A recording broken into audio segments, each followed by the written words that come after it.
South ఇండియాలోనే biggest sorry store మన Varahi silks మన విజయవాడ ఎంజీ రోడ్లో ప్రారంభం. సరే, నాకు ఒకటి అర్థం కాని విషయం, చాలా రోజులుగా మిమ్మల్ని అడుగుదాం అనుకుంటున్నది. ఇండస్ట్రీ పిన్ టు పిన్ తెలుసు మీకు, ఇక్కడ ఏం జరుగుతుంది, సినిమా చక్రం ఎలా జరుగుతుందో మీకు తెలుసు. ఇంత సక్సెస్ఫుల్ ఆర్టిస్ట్ అయ్యుండి ప్రొడ్యూసర్గా మీరు ఎందుకు అంతే స్థాయిలో ముద్ర వేయలేకపోయారు? లక్ అనే అనాలి. ఎందుకంటే మనం తీసిన సినిమాలు మంచి సినిమాలు. ఆది దంపతులు super hit cinema, Hindi cinema, అది రీమేక్ చేసాం. సో ఆ పిక్చర్ బాగానే ఆడిందండి, దాంట్లో నష్టం ఏం రాలేదు. ఈ మేడ్ కొంచెం డబ్బులు. కాంచన్ సీత మంచి పేరు వచ్చింది. అవును అవును. అయితే Kanchan Sita also it's a different film. So నాకు ఎప్పుడు కొంచెం అవుట్ ఆఫ్ కొంచెం బోల్డ్గా సినిమాలు తీయాలని కోరుకున్న ఆర్టిస్ట్లో నేను కూడా. ఎందుకంటే because I'm coming from Balachander గారి స్కూల్ నుంచి వస్తున్నాను. సో ఆయన పిక్చర్లు అన్ని బోల్డ్ పిక్చర్స్ కాబట్టి కొంచెం డిఫరెంట్గా ఉండాలని. కాంచన్ సీత కూడా ఇట్స్ అ డిఫరెంట్ ఫిలిం. దాంట్లో ఒక సెన్సార్ వాళ్ళు కట్ చేశారు, కానీ రఘువన సాంగ్ ఉంది, లక్ష్మణుడే తిరగబడితే, లక్ష్మణుడు తిరగబడితే రామాయణం ఎక్కడ, రాముడే తిరిగి పుడితే సీత ఎదురు తిరగదా. సో సినిమా కూడా బేస్డ్ ఆన్ దట్. బ్రహ్మాండం. ఇవన్నీ బాలచంద్ర గారి భావాలే కదా? కాదు, దాసి నారాయణరావు గారి భావాలు, ఎందుకంటే ఆయన డైరెక్టర్. నాకేం గుర్తు, కోడై పోట్టు నిర్క సొన్నాలు సీదయంగ్ నిల్లుమా అవళ్ళు అట్లా అనిపించింది. అదే అదే ఇది అప్పుడు దాసరి గారు సినిమా అది. సేమ్ ఇలాగే లక్ష్మణుడు హీరో దాంట్లో. జనరల్గా రామాయణంలో రాముడు హీరో, దీని మా సినిమాలో లక్ష్మణుడు hero. How he supports his వదిన, టేక్స్ కేర్ ఆఫ్ అన్నదే కాంచన్ సీత. దాని తర్వాత వి మేడ్ వింత కోడలు అని. ఇప్పుడు కూడా చూస్తే అది దాన్నే హిందీలో మొన్న ఎవరో మాకు తెలియలే, మొన్నే తెలిసిందే, కేసు కూడా వేయాలనుకున్నాం. అదేంటి హౌస్ఫుల్ 3 అని తీశారంట. మేము వింత కోడలు అదే కదండి. మా ఒక ఫాదర్ ఉంటే, పిస్నారి ఫాదర్, ఆయనకి 3 కొడుకులు 4 కొడుకులు. ఆ ఫ్యామిలీ మీద గ్రడ్జ్ ఉండి ఒక ఆస్ట్రాలజర్ చెప్తాడు, నీ పెద్ద కోడలు నిన్ను చూస్తేనే నువ్వు చచ్చిపోతావు అలా అని. సో దే గెట్ పెద్ద కోడలేమో బ్లైండ్, చిన్న కోడలేమో మూగ, ఇంకొక కోళ్ళకేమో కాళ్ళు లేవు. యాక్చువల్గా అన్నీ ఉంది వీళ్ళకి, వీళ్ళు మా నార్మల్గా ఉండేవాళ్ళే. బట్ ఇంట్లో వచ్చి ఎట్లా ప్రిటెండ్ చేసి యాక్ట్ చేస్తారు. ఒకరికి ఒకరు తెలియదు, ఈమె పెద్ద నిజంగానే గుడ్డిది అని రెండో అమ్మాయి అనుకుంటుంది. అట్లా దాన్ని హిందీలో మార్చి మన హౌస్ఫుల్ 3 200 crores కలెక్ట్ చేసింది ఆ సినిమా. అదే వింత కోడళ్ళు ఆ సినిమా వాళ్ళ. ఎందుకంటే ఆ రోజు కాలానికంటే ముందు అదే వచ్చిన సినిమా అదే. అలాగే అదృష్టం సూపర్ ఫిలిం నేను చేశాం. ఇట్స్ బేస్డ్ కలికాలం పెద్ద హిట్ మాకు. అదృష్టం it's a very different movie. చిత్రం బళారే చిత్రం తర్వాత నరేష్ చేసిన తర్వాత వెంటనే అది రిలీజ్ అయింది. కానీ అదృష్టం గ్యాంగ్ లీడర్ ఒకేసారి రిలీజ్ అయింది, ఒకే రోజు. ఓకే. బట్ ఓపెనింగ్స్ అంత బాగా వచ్చిందంటే ఏంటి, కాంచన్ సీత మంచి సినిమానే, వీళ్ళు ఏదో కొంచెం డిఫరెంట్గా సినిమా తీస్తారని. జేఎస్కే కంబైన్స్ అంటే ఓపెనింగ్స్ బాగా వచ్చింది, బట్ మధ్యాహ్నం నుంచి పడిపోయింది. ఎవరికీ అర్థం కాలేదు అదృష్టం అంటే ఏంటంటే. అదృష్టం సినిమాలో ఫేట్ ఒక క్యారెక్టర్, మనకెప్పుడు దేవుడు ప్రత్యక్షం అవడం, కృష్ణుడో రాముడో లేకపోతే ఏదో లక్ష్మియో ఏదో ఒక దేవతో లేదా దేవుడు. ఇక్కడ ఏంటంటే ఒక క్యారెక్టర్ని ఫేట్ అని పెట్టాం, డెస్టినీ. సో ఆ క్యారెక్టర్ ఏంటంటే సత్యనారాయణ గారు చేశారు. అది కూడా ఫాలో అవుతూ ఉంటుంది, అప్పుడప్పుడు మాట్లాడుతుంది, డిఫరెంట్ ప్లేసెస్లో డిఫరెంట్గా మాట్లాడుతుంది. అంటే ఒక బార్కి వెళ్తే బార్లో బార్ అటెండర్ లాగా అలాగా. సో అది చాలా one of the best movies. అది చూసాను. ఆనంద్ మిలిన్ మ్యూజిక్, సాంగ్స్ కూడా చాలా బాగుంటాయి. జేఎస్కే కంబైన్స్ అంటే జయసుధా కపూర్ కంబైన్స్. మేరా పతి సిర్ఫ్ మేరా హై, అదే దాని రిజల్ట్ ఎలా ఉందండి? అది నాట్ బ్యాడ్. అది బట్ కలికాలం ఇస్ ద బిగ్గెస్ట్ హిట్ మాకు. ఆది దంపతులు ఇది కూడా 100 days ఆడింది. ఆ రోజులో 100 days కదా. అదేంటి కాంచన్ సీత కూడా 100 days. ఆది దంపతులు 100 days, కాంచన్ సీత అండ్ కలికాలం, ఈ 3 సినిమాలు బాగా హిట్ అయింది. బట్ అదృష్టం, వింత కోళ్ళు అండ్ ఇది హ్యాండ్సప్ సూపర్ ఫ్లాప్. సో అది అయ్యేసరికి భయం వేసింది, హ్యాండ్సప్ అనేసరికి భయం వేసింది. ఎందుకంటే ఆల్మోస్ట్ ఎంత ఎవ్రీథింగ్ వీ లాస్ట్. అంటే ఏమైపోతుందంటే you don't pay and proper time, you interest మీద ఇంట్రెస్ట్లు. నాకు మరీ ఇట్లా అందరూ అప్లోడ్లో రావడం and those kind of things when you can't struggle. So ఏమంతా ఎందుకు వచ్చింది బాబు, ఉన్నదంటే త్వరగా అమ్మేసి క్లియర్ చేసేసాను నేను. So you keep losing your properties. So all 3 films we last property. ఇలా అనిపించిందా అండి? అంటే హీరోయిన్గా మీరు చాలా ఎర్న్ చేసి ఉంటారు కదా, అది సినిమాల ద్వారా కొంత నష్టపోయానని అనుకున్నారా? కొంత ఏంటి, అసలు చాలా పోయింది ఆ సినిమా. ఎందుకంటే వెన్ టోటల్ మిజరబుల్ ఫ్లాప్స్ అయినప్పుడు ప్రాబ్లం, చిన్న సినిమాలు ప్రాబ్లం అవుతుంది. ఇంకా పెద్ద హీరో ఉంటే అట్లీస్ట్ ఓపెనింగ్స్ అవన్నీ వస్తుంది. When you make a small budget movies it's very difficult. So అందువల్ల we could not recover. But చాలా భయం వేస్తుంది. అవును, బాగా సినిమా అంటే ప్యాషన్. ఎన్ని సినిమాలు చూస్తాం, అన్నీ చూసిన ఎక్కువ ఆ రోజుల్లో ఇంగ్లీష్ పిక్చర్స్ కానీ అదర్ లాంగ్వేజెస్, టీవీ కూడా లేని రోజుల్లో కూడా 8mm ఇది అది ప్రొజెక్టర్లు తెచ్చుకుని అట్లా. అంటే ఇవన్నీ నాకు వచ్చిందంతా బికాస్ ఆఫ్ బాలచంద్ర గారు అండి. అదే అట్లా. సో ఆ గ్రూప్ అంతా అట్లాంటి గ్రూప్. ఆయన కమల్ కూడా ఎక్కువ ఇంట్రెస్ట్ సినిమాలో. అందరు వెళ్ళండి ప్రొజెక్టర్ సినిమాలు తేవడం, వేయడం, మేమందరూ చూడడం, అట్లా ఒక ఇదిలా ఉండేది. సినిమా లవర్స్ అలా ఉండేది. అందరిని తీసుకుని ఎక్కడ అవుట్డోర్ షూటింగ్కి వెళ్తే అందరూ సినిమాకి వెళ్ళాం. బాలచంద్ర గారు యూనిట్ వెళ్ళినప్పుడు ఎక్కడికి వెళ్ళినా సినిమాలు, ఇంగ్లీష్ పిక్చర్స్ అన్నీ చూసేవాళ్ళం. ఎందుకంటే ఆ వాటి నుంచి మనం నేర్చుకోవడానికి ఎక్కువ ఉంటుంది కదా. అందుకని ఇవన్నీ అక్కడి నుంచి వచ్చిన మీ జనరేషన్, మీ టైంలో వచ్చిన వాళ్ళలో అందరికీ ఎక్కడో చోట ఒక చిన్న గ్యాప్ వచ్చి కొద్దిగా కెరీర్ వేరే అంటే గృహస్థ జీవితానికి వెళ్ళటం సంథింగ్ అలా జరిగింది కదా. నిరంతర క్రియాశీలత్వం అంటారే, మీరు మటుకు 1972 నుంచి ఈ రోజు వరకు బ్రేక్ తీసుకున్నదే లేదు, అలా జరిగిపోతూ ఉంది. మెటర్నిటీ తప్ప తాండ్ర పాపారాయుడు ఆ సినిమాలో అయితే అది పాపం నేను నిజంగా చాలా ఇబ్బంది పెట్టేశాను. కృష్ణరాజు గారు అని ఆయన ప్రొడ్యూసరు. షూటింగ్ స్టార్ట్ అయిన first day that shooting start అయిపోయింది. Evening I got a result that I'm carry report, pregnancy report ఆ రోజు వచ్చి పాజిటివ్ అని వచ్చి రాగానే సో హ్యాపీ. అండ్ మా ఆయన తర్వాత అయిపోయిన తర్వాత ఫస్ట్ పర్సన్ నేను అది షేర్ చేసుకుంది జయప్రదతో. She was shooting with me, తను కూడా ఉంది ఆ సినిమా తాండ్ర పాపారాయుడు. సో అది అయిపోయింది అనుకున్నాం, ఏముంది 3-4 monthsలో అయిపోతుంది అలానే. అది ఆ కాస్ట్యూమ్స్ ఎంత డిఫరెంట్ కదా. అది రాజులు ఏమంటారు హిస్టారికల్ మూవీ కదా అది. First of all I don't like all those. అట్లా ఉంటే అలాంటి సినిమాలు చేసేదానికి అది కిరీటాలు పెట్టుకోవడాలు ఇవన్నీ ఎక్కడ మోస్తామని చిన్నప్పటి నుంచి ఇస్ టు అవాయిడ్. కొన్ని వెళ్తే వద్దు అనుకుంటే డబ్బు కోసమనో చేసుంటాం మేము, కొన్ని చెత్త క్యారెక్టర్లు కూడా చేసాం డబ్బు కోసం. బట్ మరీ ఇలాంటి కాస్ట్యూమ్స్ కూడా వేసుకుని ఏదో చేసి క్యారెక్టర్లు చేయాలి, ఇలాంటి వేషాలు వేయడం అన్నది అస్సలు. మీరు సహజత్వాన్ని కోరుకుంటారు కదా. అస్సలు ఇలాంటి డ్రెస్ ఏది ఎట్ట ఉంటుందో తెలియదు. ఆ డ్రెస్సులు వాళ్ళు ఇక్కడ ఇట్లా పెడతారండి, ఇది ఇక్కడ కట్టేస్తారండి, ఊపిరి పీల్చలేరండి, ఇవన్నీ ఎందుకు అని ఎంబారసింగ్గా ఉంటుంది అని అనుకుని ఇవన్నీ భయపడేదాన్ని. అందుకని చేసేదాన్ని కాదు. కానీ ఈ సినిమా కాదని చెప్పలేము. ఎందుకంటే వన్స్ అగైన్ కృష్ణరాజు గారు వాళ్ళ బ్యానర్లో almost 9 films I did, Gopikrishna బ్యానర్లో. అండ్ దెన్ అగైన్ దాసినారంట. మరి ఆయన గురువు గారు ఏం చెప్తే అసలు ఒప్పుకోకపోతే తడతాడు ఆయన. సో అందుకని ఒప్పుకున్నాం. తెలియగానే ఆ సినిమా బాగా డిలే అయిపోయి అంటే 3 monthsలో అయిపోతుంది, 4 monthsలో అయిపోతుంది అనుకున్నది కరెక్ట్గా 8th month దాకా వచ్చింది shooting. 8th just 1 month delivery ముందు. కాస్ట్యూమ్స్ ఎలా ఉంటుంది అది హైదరాబాద్లో తీశారు.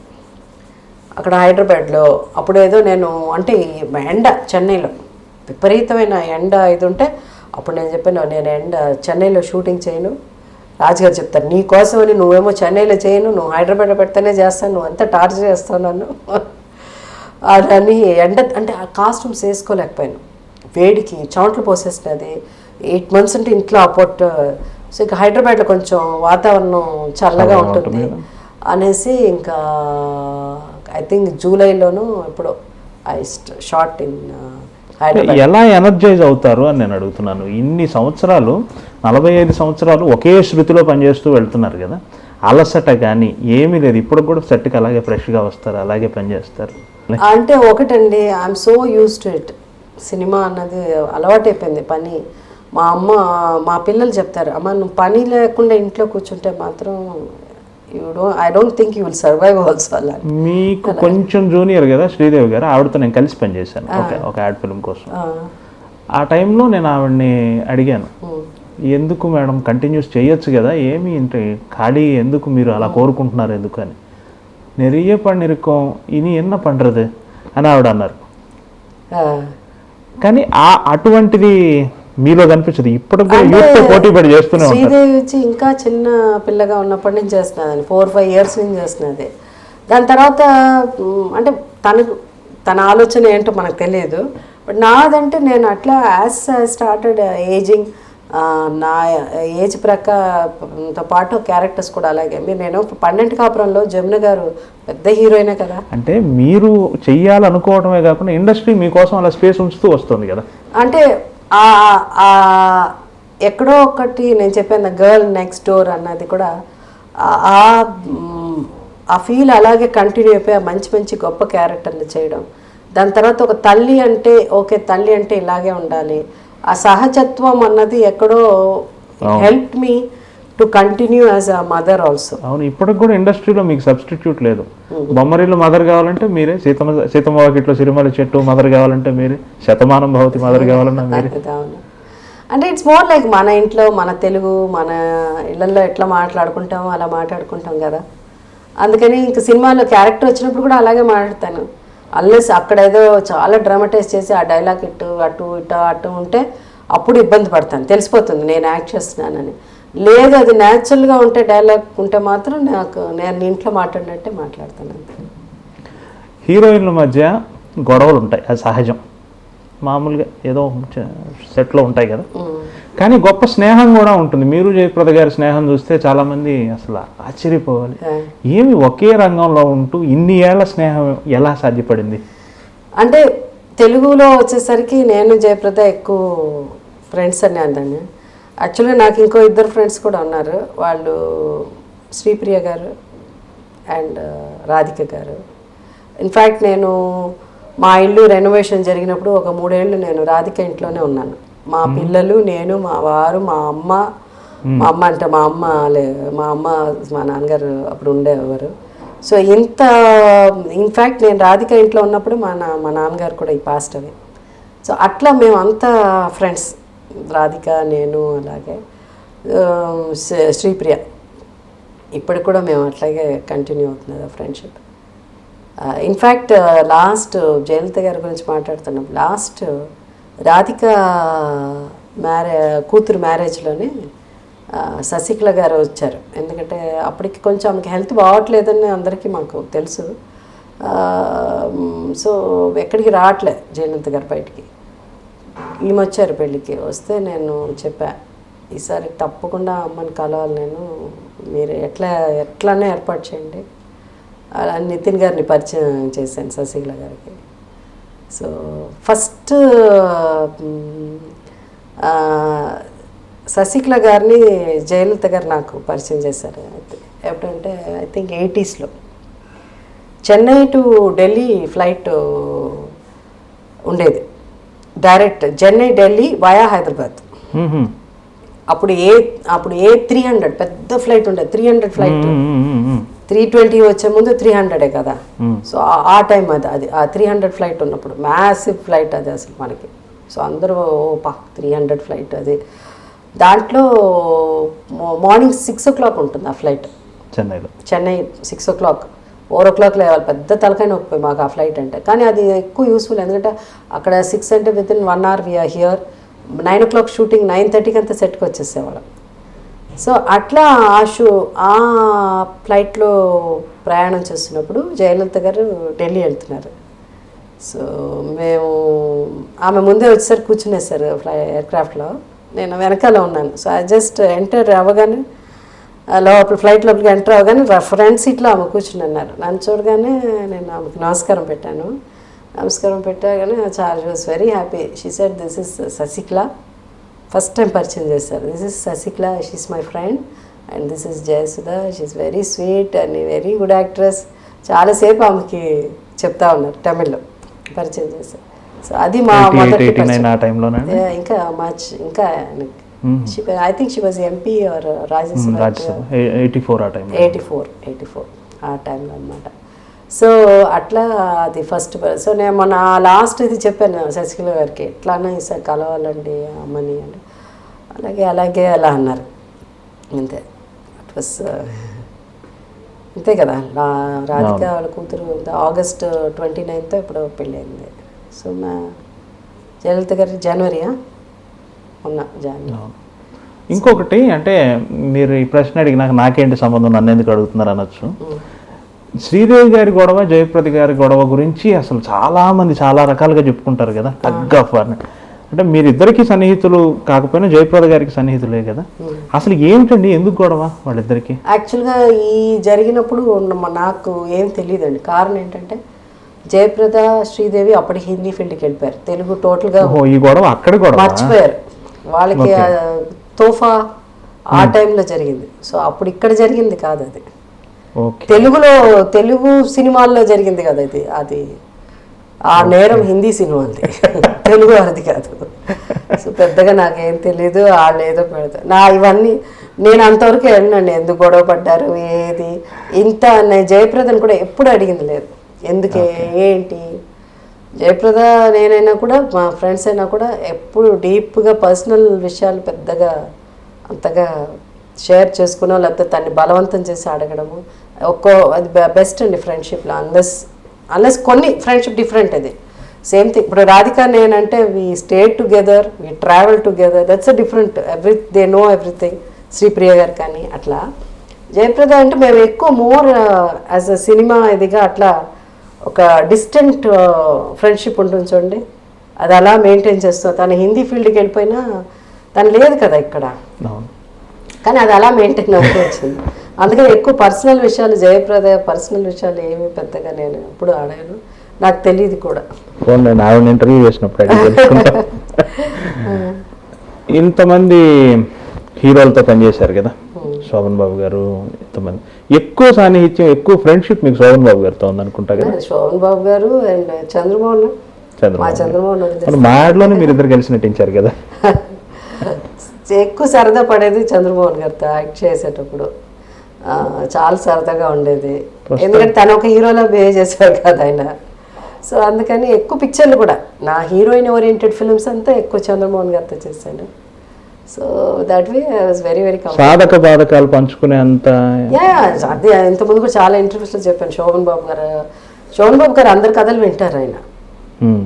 అసలు ఎవరికి ఏ ప్రాబ్లం ఉన్నా ఆయన దగ్గర వెళ్ళి చెప్పుకోవడం అంటే వినటమేనా, ఏమైనా సలహా చెప్పి తీర్చి, అందుకనే ఆయన చెప్తాను. ఓకే, సలహాలు ఇస్తాడు కాబట్టి చెప్పడం. ఓకే, దాన్ని తీసుకుని సక్సెస్ఫుల్గా విని ఆయన చెప్పే మాటలు వింటే సక్సెస్ఫుల్ అవుతాం, వినకపోతే కష్టాలు పడతాం. ఈ ఆస్తుల కొనుగోలు వీటి అవన్నీ కూడా చెప్తారయ్యా. అందరూ చెప్పేవారు. చెప్తే ఏంటి నేను ఇట్లా చెప్తున్నారే, అక్కడెక్కడో పందులు బురదలో దొల్లి అలాంటి ప్లేస్ చెప్పేవాడు ఆయన. అక్కడ అన్నానగర్ దగ్గర దాటిన తర్వాత అక్కడ వెళ్ళారు. అక్కడ తీసుకుంటే నువ్వు చూడు, నీకు ఎప్పుడన్నా మనకేంటంటే రేపే డబ్బులు వచ్చేసారు.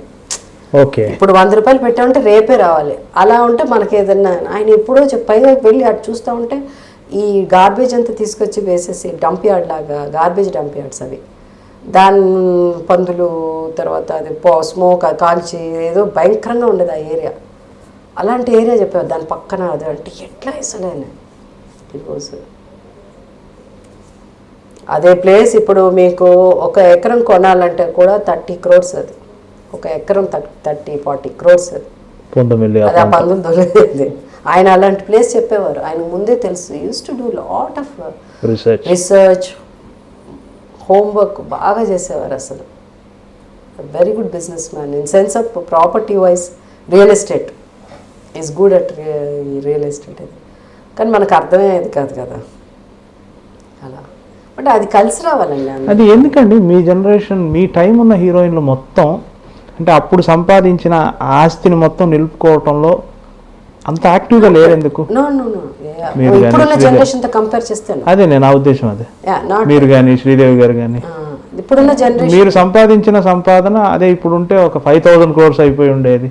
అట్లా చెప్తే Definitely. అంటే అప్పుడు ఇన్వెస్ట్ చేసి ఉంటే అని నా ఉద్దేశం. అప్పుడు నో డెఫినెట్లీ 5,000 కాదు కదా నాకైతే definitely it would have somewhere between 500 and 1,000 లోపల ఎక్కడన్నా ఉండేది.